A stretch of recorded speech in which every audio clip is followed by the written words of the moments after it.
जो हमारे भाग्य में लिखा होता है वही होता है।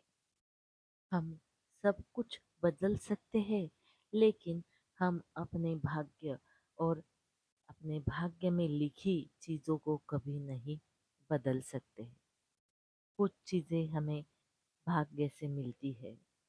यदि कोई लड़की बहुत अमीर परिवार में पैदा हुई है और उसका भाग्य एक गरीब आदमी की पत्नी बनकर रहना है, तो वह जहाँ भी जाएगी उसे गरीबी में ही रहना पड़ेगा।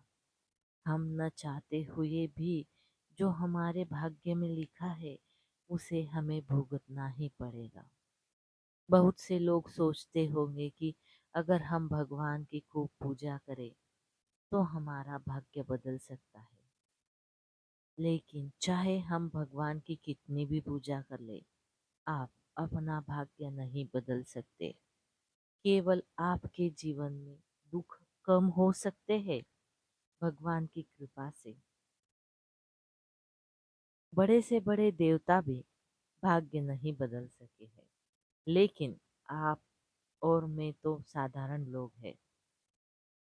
भगवान रामचंद्र को भी 14 वर्ष का वनवास जाना पड़ा था, लेकिन भगवान होते हुए भी उन्होंने यह अवसर नहीं छोड़ा। इस तरह श्री कृष्ण भी भगवान है और उनका जन्म बंदी गृह में हुआ था।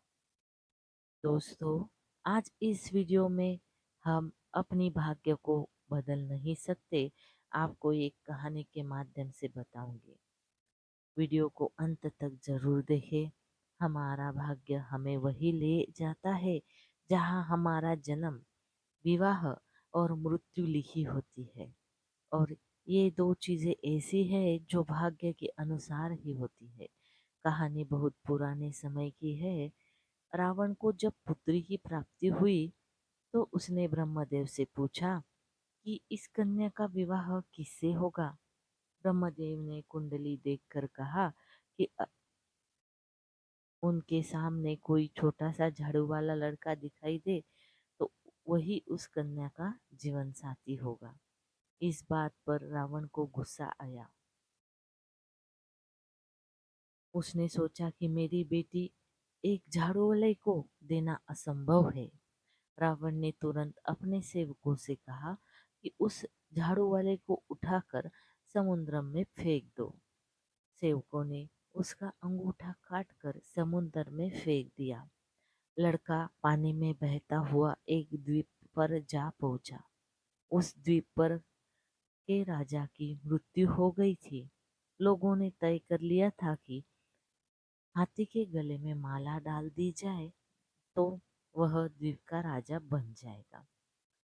लोग हाथी की सूंड में माला डालकर उसके पीछे पीछे चल रहे थे। जैसे ही हाथी ने लड़के को देखा, उसने उसके गले में माला डाल दी और लोगों ने उस लड़के को उस द्वीप का राजा मान लिया। उसके कई साल बाद द्वीप का राजा यानी कि झाड़ू वाले का लड़का वयस्क हो गया।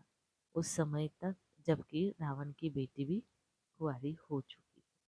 द्वीप के राजा के रूप में रावण ने अपनी बेटी का विवाह उस लड़के से कर दिया।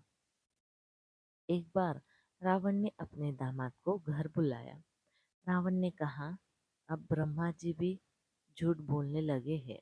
ब्रह्मा ने मुझसे कहा था कि मेरी बेटी की शादी एक झाड़ू वाले से होने वाली थी, लेकिन आप तो एक राजकुमार हो। दामाद ने रावण को जवाब दिया, माफ करना, मैं वही लड़का हूँ। और उन्होंने अपने पैर का अंगूठा दिखाया तो रावण को यकीन हो गया कि ये ब्रह्मा जी की गांठें होती है। यहाँ तक कि मौत भी वही लिखी होती है जहाँ होनी होती है। कहानी नंबर 2। एक बार गरुड़ की माँ बीमार पड़ गई और सभी लोग उनसे मिलने आए। गरुड़ हर शाम अपनी माँ से पूछते कि दिन में कौन कौन आए थे। माँ गरुड़ को सबके नाम बताती थी। आज यमराज उनसे मिलने आए थे, लेकिन जाते समय मुस्कुराए। गरुड़ को संदेह हुआ कि यमराज को हंसी क्यों आई होगी।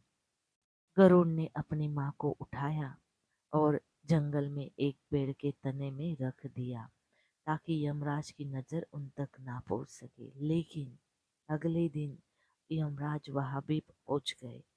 गरुड़ ने यमराज से पूछा कि कल आप मेरी माँ से मिलने आए थे, इसके लिए मैं आपका आभारी हूँ, लेकिन आप जाते समय हंसे क्यों।